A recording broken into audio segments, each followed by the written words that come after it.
Paz do Senhor a todos, louvado seja o nome do Senhor. Mais uma vez aqui, né?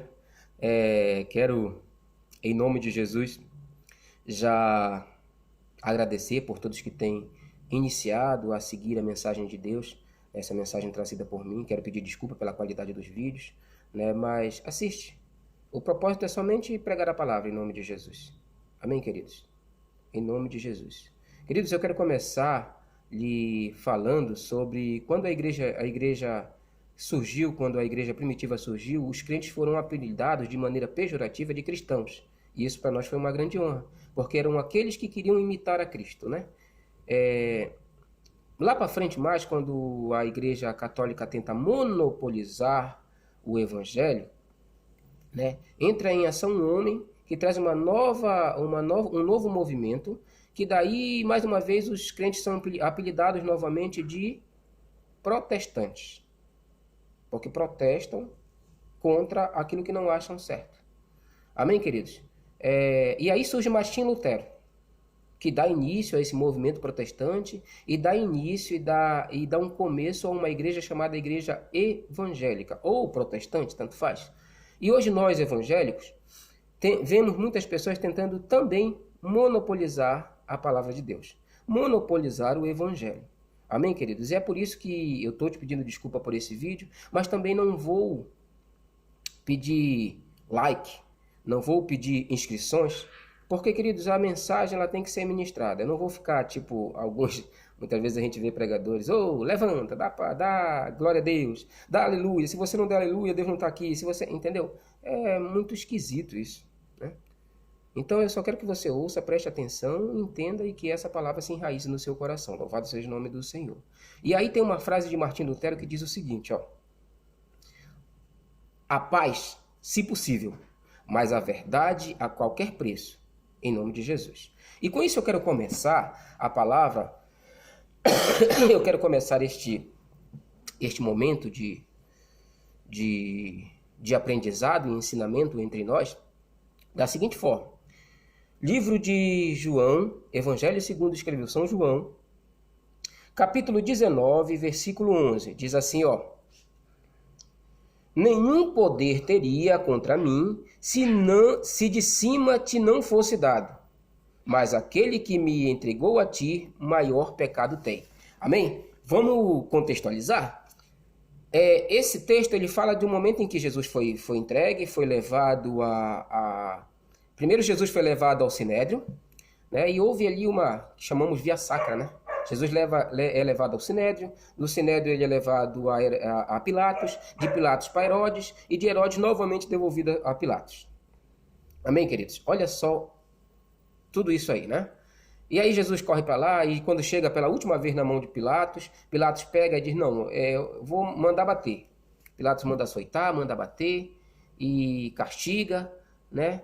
E aí Pilatos, com as mãos amarradas pela política, pela pressão popular, pela pressão do povo, pela pressão do governo romano, pela pressão do próprio governante Galileu, né? Ele decide colocar Jesus ali ao lado de Barrabás e decide que o povo escolha quem ele quer. E o povo escolhe Barrabás, como todo mundo sabe. Queridos, mas nesse momento Herodes fala com Jesus e Herodes manda espancar, aliás, Pilatos manda espancar, né? Pilatos fala algumas coisas e Jesus olha para Pilatos e diz assim, ó: nenhuma autoridade ou poder, como disse aqui, porque essa versão ela diz poder, mas a versão católica diz autoridade, a versão Almeida revisada e atualizada de 1993 ela diz autoridade, né? Então nenhum poder ou autoridade a ti seria dado se não fosse dada pelo próprio Deus, se não viesse de cima, se não fosse dada por Deus. Amém, queridos? Nenhuma autoridade tu teria sobre a minha vida se não fosse dada por Deus. Jesus fala isso. E eu quero lembrar uma outra ocasião em que Deus autorizou uma outra certa personagem a ter autoridade sobre a vida de um homem justo, a ter poder sobre a vida de um homem justo. Quando Satanás vai lá no céu e ele vai lá e Deus fala com ele: viste lá meu servo Jó, homem fiel, homem reto, homem íntegro. Mas aí Satanás diz: ah, não, deixa eu tocar no que ele tem para te ver se ele não te nega. E aí Deus dá autoridade, dá poder a Satanás para ir lá vasculhar a vida de Jó. Amém, queridos? Olha aí, mais uma vez comprovado de que Deus dá autoridade até a Satanás. Deus dá autoridade até a Satanás para ter influência sobre a tua vida, se necessário. Porém, essa foi a única vez que eu vi Deus autorizar, porque eu digo que sempre que existem duas maneiras de Satanás tocar na nossa vida. É quando nós damos essa liberdade, quando nós damos essa autoridade, ou quando Deus permite. Mas Deus só permitiu na Bíblia, eu só vejo esse momento. Porque até mesmo na Santa Ceia, quando Pedro fala algumas coisas, Senhor, eu mato, por ti eu vou à prisão, por ti eu vou à morte. Jesus olha, Pedro, para que você não sabe do que você está falando. Ainda hoje Satanás me requeriu a tua alma para peneirar e tal. E Jesus diz assim, eu não permiti, Pedro.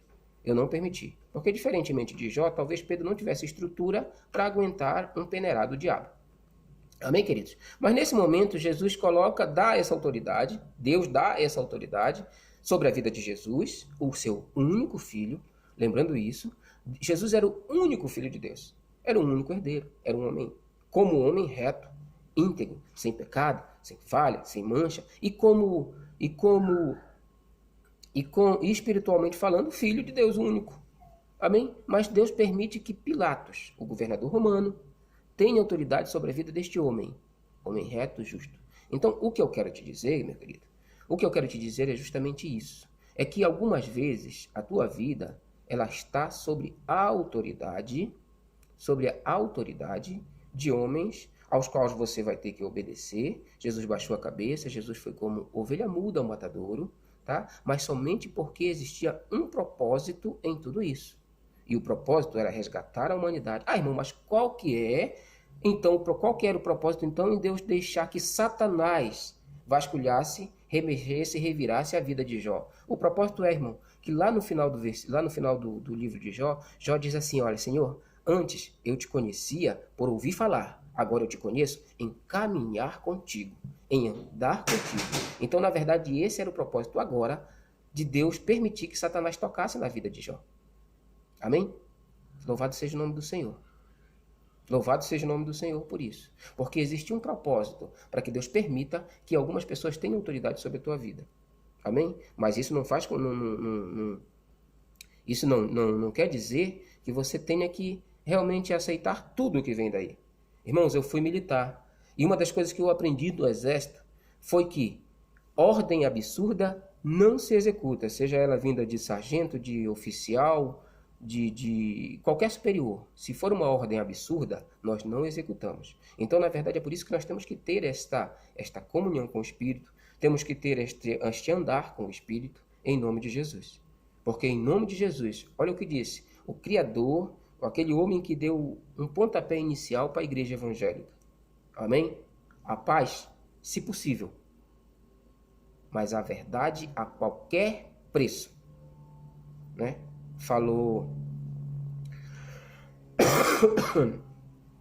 Então falou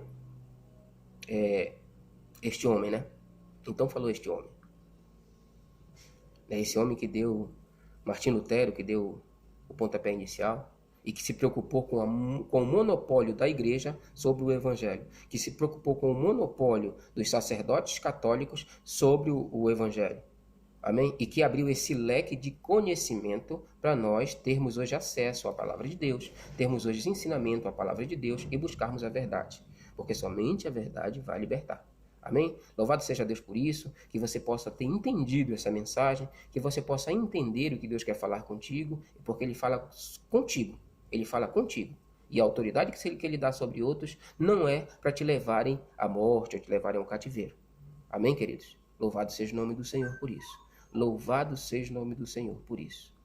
Irmãos, lá no livro de 1 Samuel, se não me engano, está falando dos filhos de Eli, Ofni e Finéias, filhos do sacerdote, autoridades, né, que chegam diante do povo, e o povo ali numa guerra, e o povo naquele momento perdendo a guerra, e alguns estavam sendo mortos, e eles tomam a decisão, a errônea decisão de ir lá buscar a arca para que pudesse ter uma reviravolta.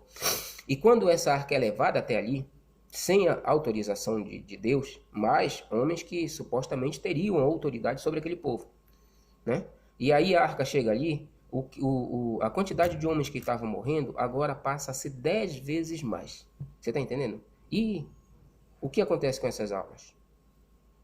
Estavam sob a autoridade de alguém. Estavam sob a autoridade de alguém. Será que elas se perderam? Entendeu? Então te preocupa com a tua alma. Te preocupa com a tua alma, porque ela é eterna. E ela não vai ela não vai ser justificada pela vida de outro. Ela pode ser cobrada também da vida de outro. Mas depois que ela se perdeu, depois que ela... Já era, irmão. Já era. A tua alma, ela vai se perder. Então, te preocupa com a tua alma. Deixa de estar baixando cabeça para coisas que não... Sabe? Que não vão resgatar, salvar a tua alma. Em nome de Jesus. Vive verdade. Vive Jesus. Olha para Ele. Né? Temos os exemplos e os ensinamentos dele aqui. Né? Ele disse para Pilatos: nenhuma autoridade tu terias se não fosse vinda do céu. Eu só vou acatar agora porque tem um propósito nisso. Porque Deus tem um propósito nisso. Amém? Louvado seja o nome do Senhor. Fica com Deus. Que Deus nos abençoe, nos proteja e nos guarde em nome de Jesus.